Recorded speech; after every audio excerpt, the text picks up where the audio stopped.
एक भयानक जंगल था।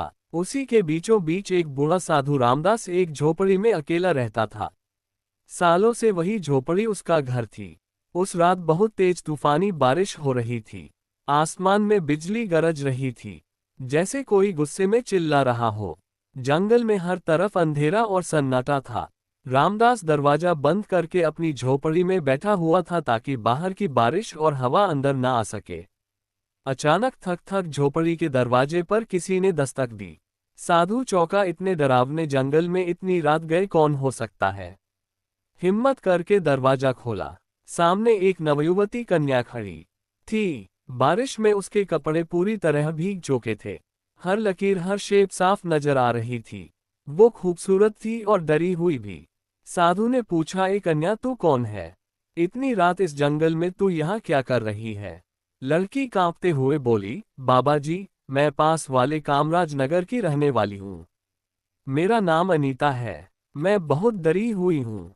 उसकी आवाज थरथरा रही थी। कुछ लोग मेरे पीछे पड़े हैं। वो मुझे मारना चाहते हैं। मेरी इज्जत लूटना चाहते हैं। मैंने अपनी जान बचाकर यहाँ तक भाग के आई हूँ। कृपया मुझे बचा लीजिए। रामदास ने उसे अंदर बुला लिया। उसके लिए चटाई बिछाए और दिया जलाया। झोपड़ी में अब सिर्फ दिए की हल्की रोशनी थी और बाहर तूफान की आवाज। अनीता की आंखों में डर था। वो कांप रही थी। उसने कहना शुरू किया, मैं राजा विक्रम सिंह की बेटी हूँ। मेरे माता पिता अब इस दुनिया में नहीं है। उनके जाने के बाद लोगों की नज़र मेरी खूबसूरती पर टिक गई। वह मुझे छूना चाहते हैं। मेरा शरीर अपवित्र करना चाहते हैं।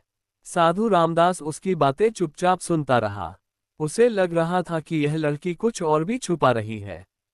क्या उसका यहाँ आना सिर्फ इत्तेफाक है? बाहर तूफान बढ़ता जा रहा था। झोपड़ी के अंदर सिर्फ दो लोग थे, एक बूढ़ा साधु और एक जवान कन्या। कुछ देर बाद अनीता बोली, बाबा, मैं बहुत डरी हुई हूँ। क्या आज की रात आप मुझे यहाँ रहने देंगे? रामदास ने उसकी तरफ देखा। उसकी आंखों में मासूमियत और डर दोनों थे। बूढ़े बाबा ने कहा, हाँ बेटी हजरा, तुम यहीं रहो। ये झोपड़ी तुम्हारी भी है। अनीता चटाई पर लेट गई। साधु रामदास उसे देख रहा था। वो खुद को रोक रहा था, मगर उसके मन में कुछ चल रहा था। कुछ अजीब, कोई हलचल, कोई बेचैनी। सालों से सोए कोई जज्बात आज रात अचानक जाग उठे थे। रामदास के दिल में एक अजीब सी हलचल मची हुई थी। जवानी का जोश और प्यार की एक अनजानी दुनिया। सब कुछ उसकी आंखों के सामने घूमने लगा। वो मन ही मन सोच रहा था, ये रात कैसे कटेगी? मैं खुद को कैसे रोकूंगा? उसने आंखें बंद करके सोने की कोशिश की, पर नींद आंखों से कोसों दूर थी। अनीता की भीगी हुई छवि बार बार उसकी आंखों में तैर रही थी। दिल की धड़कन तेज होती जा रही थी। इसी बेचैनी में सिसकियों की आवाज आई। रामदास चौंक गया। वो झटपट उठा और अनीता के पास गया। देखा कि वो लड़की रो रही थी। उसने नर्म लहजे में पूछा, ए अनीता, क्या हुआ? तुम क्यों रो रही हो? लड़की ने कपकपाते हुए जवाब दिया, मेरे साथ कुछ ऐसा हुआ है जो मैं किसी को नहीं बता सकती। रामदास की आंखों में हैरानी थी। ऐसी क्या बात है जो मुझसे भी नहीं कह सकती? कौन सा राज है जो छुपा रही हो?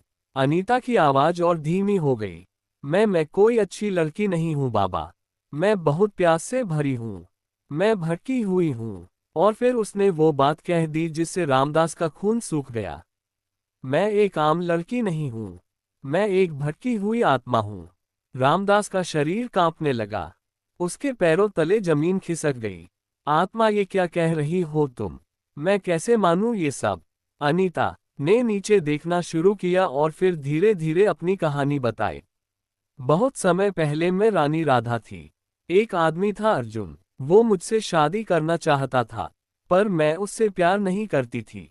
उसने मुझे पाने के लिए काला जादू किया। मैं उसके जाल में फंस गई और वह जबरदस्ती मुझसे शादी कर बैठा। लेकिन मैं कभी उसकी नहीं हुई। उसने जब पहली रात मेरी इज्जत छीननी चाही, मैंने उसे रोक दिया।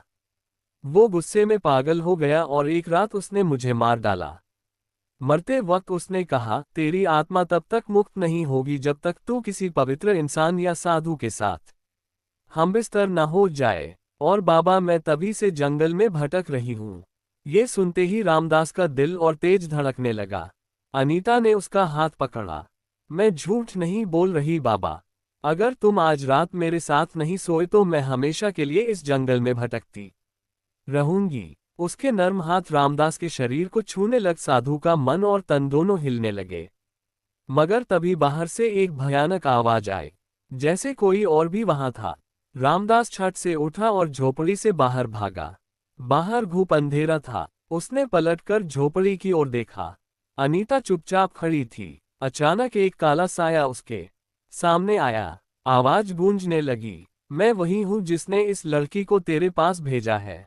वो वही साया था जिसने काले जादू से अनीता की आत्मा को सालों से बांध रखा था। वो जोर से हंसने लगा और बोला, साधु रामदास, तुम अब मेरे जाल में फंस चुके हो।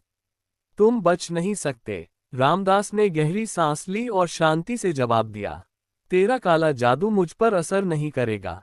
तूने सोचा मैं एक लड़की की सुंदरता से भटक जाऊंगा। नहीं, यह मेरा रास्ता नहीं है। ये सुनकर अनीता की नजरें नीचे झुक गई। उसकी आंखों में शर्म थी। साया फिर गरज कर बोला, तुम भी तो इंसान हो। तुम्हारे अंदर भी तो वासना होगी। तुम कैसे बचोगे मुझसे? साधु रामदास ने अपनी आंखें बंद की और फिर आसमान की तरफ देखा। कुछ पल शांत रहने के बाद बोला, मैं रोशनी का रास्ता चुनता हूं, तेरे अंधेरे का नहीं। अनीता की आंखों में आंसू आ गए। वो सोचने लगी, क्या मैं वाकई यह करने जा रही थी? क्या मैं किसी भले इंसान को अपने जाल में फंसा रही थी? रामदास ने नरमी से कहा, अनीता तुम अपने अंदर झांको। क्या तुम यही बनना चाहती हो? मैंने कभी किसी स्त्री की ओर बुरी नजर से नहीं देखा। फिर तुम क्यों मेरी इज्जत छीनना चाहती थी? साया हंसने लगा, बहुत देर हो चुकी है साधु। अब इसका कुछ नहीं हो सकता। मगर अब अनीता की आंखों में एक नई रोशनी थी। उसने धीरे से कहा, मुझे नहीं पता सही क्या है और गलत क्या। मुझे बस मुक्ति चाहिए, शांति चाहिए। रामदास ने जवाब दिया, तुम्हें अपनी आत्मा के लिए नहीं, अपने वजूद के लिए लड़ना होगा। ये लड़ाई अब तुम्हारी है। अनीता ने गहरी सांस ली। अब वो डर नहीं रही थी। उसने साया की ओर देखा और कहा, हाँ, यह मेरी लड़ाई है और अब मैं इसे खुद लड़ूंगी। उसने अपनी आंखें बंद की, दोनों हाथ उठाए और साया की तरफ बढ़ी। जैसे ही उसके हाथ साया को छूते हैं, तेज हवाएं चलने लगती हैं। अंधेरा कांपने लगता है। साया तड़पने लगता है, चीखता है। मगर अब अनीता की आत्मा जाग चुकी थी। उसने पूरी शक्ति से साया को मिटा दिया। हर तरफ शांति फैल गई। जब अनीता ने अपनी आंखें खोली तो सामने साधु रामदास खड़ा था। शांत गंभीर अनीता उसकी तरफ बढ़ी और कहा, मुझसे बहुत बड़ी भूल होने जा रही थी। आपने मुझे रोक दिया। आपने मुझे फिर से इंसान बना दिया। रामदास ने मुस्कुराकर जवाब दिया, अब तुम आजाद हो जाओ और अपनी जिंदगी नए सिरे से शुरू करो। अनीता ने सिर झुकाया, आंखों में आंसू लिए और हमेशा के उस जंगल से निकल गई। अब उसकी आत्मा मुक्त थी।